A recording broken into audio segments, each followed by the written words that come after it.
Safety driver association ఆధ్వర్యంలో డ్రైవర్ల చైతన్య సభ private కళ్యాణ మండపంలో ఘనంగా జరిగింది. డ్రైవర్లు ఈ భూమి మీద ఎన్నో రూపాలలో ప్రజలకు, అధికారులకు, రాజకీయ నాయకులకు, ప్రతి ఒక్కరికి డ్రైవింగ్ రంగం ద్వారా ఎన్నో గొప్ప సేవలు అందిస్తున్నారు. డ్రైవర్స్ కు ప్రత్యేక కార్పొరేషన్ ఏర్పాటు చేయాలి. తద్వారా మా వర్గానికి కావాల్సిన వనరులను ప్రభుత్వమే కల్పించాలి. ప్రమాదవశాత్తు డ్రైవర్స్ యాక్సిడెంట్లో చనిపోయినట్లయితే అతని యొక్క కుటుంబానికి తక్షణమే 20 లక్షల రూపాయలను ఆర్థిక సహాయం ప్రభుత్వమే అతని కుటుంబానికి అందజేయాలని అన్నారు. ఈ సందర్భంగా వారు మాట్లాడారు. దాదాపుగా 120 కిలోమీటర్లు ఘాటు. 120 కిలోమీటర్లో ఏ డ్రైవర్ కన్నా ఏదైనా ఇబ్బంది. అందరికీ నమస్తే. ఈరోజు తిరుపతి జిల్లా తిరుపతి టౌన్లో డ్రైవర్ల చైతన్య సభ, అలాగే నూతనంగా ఇక్కడ తిరుపతి జిల్లా సేఫ్టీ డ్రైవర్ అసోసియేషన్ కమిటీ ఏర్పాటు చేసేకి ఇక్కడ ఒక మీటింగ్ పెట్టుకోవడం జరిగింది. మీటింగ్ ముఖ్య ఉద్దేశం ఏమంటే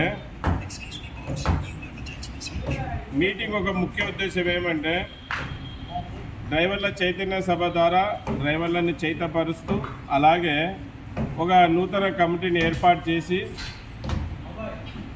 ఇకపై కమిటీ తరపున ఏ డ్రైవర్కి ఎటువంటి ఇబ్బంది వచ్చినా, ఏ డ్రైవర్ని ఎవరైనా ఇబ్బంది పెట్టినా ఈ రాష్ట్ర ప్రభుత్వం కావచ్చు, కేంద్ర ప్రభుత్వం కావచ్చు, డ్రైవర్ల హక్కుల విషయంలో నిర్లక్ష్యంగా ఉన్న డ్రైవర్ల వైపు నిలబడి సేఫ్టీ డ్రైవర్ అసోసియేషన్ సంస్థ పోరాడుతుందని ఈ వీడియో ముఖాంతరం తెలియజేసుకుంటున్నాను.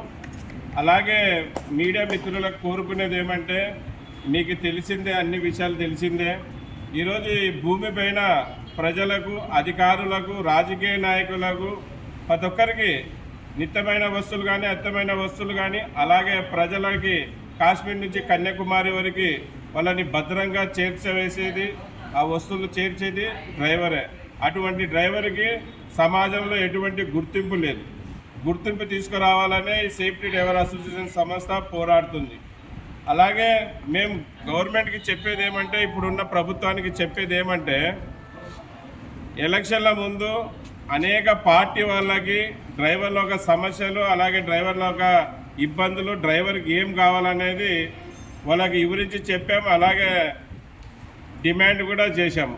ఇప్పటికీ దాదాపుగా టీడీపీ ప్రభుత్వం వచ్చి సంవత్సరం అవుతా ఉంది. మళ్ళీ వాళ్ళు ఇచ్చిన మాట మర్చారేమో. కొద్దిగా టీడీపీ ప్రభుత్వంకి చిత్తశుద్ధి ఉంటే డ్రైవర్ల మీద, మళ్ళీ వాళ్ళు ఇచ్చిన మాటని ఒప్పుకొని మా అందరికీ, అతని ఆల్ డ్రైవర్స్కి బ్యాడ్జ్ కలిగిన ప్రతి డ్రైవర్కి 15,000 ఇస్తామన్నారు. మళ్ళీ అది ఇవ్వాలి. అలాగే మేము ఆ డ్రైవింగ్ లైసెన్స్ ఆధారంగా బతికే ప్రతి డ్రైవర్కి రాష్ట్ర ప్రభుత్వం యాక్సిడెంట్లో చనిపోయిన డ్రైవర్లకి 10,000 రూపాయలు ఇవ్వాలి. అలాగే కేంద్ర ప్రభుత్వం కూడా 10,000 ఇవ్వాలి.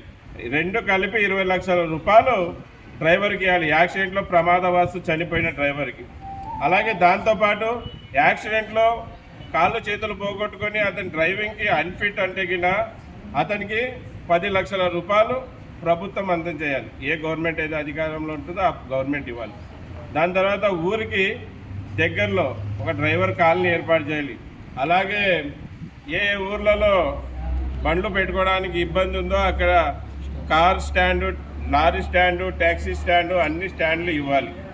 మళ్ళీ సమాజంలో ఇంత సేవ చేసే డ్రైవర్కి గుర్తింపు అనేది ఎలాగొస్తుందంటే, డ్రైవర్ కంటూ ఒక రోజు, అది డ్రైవర్స్ డేగా ఇవ్వాలి.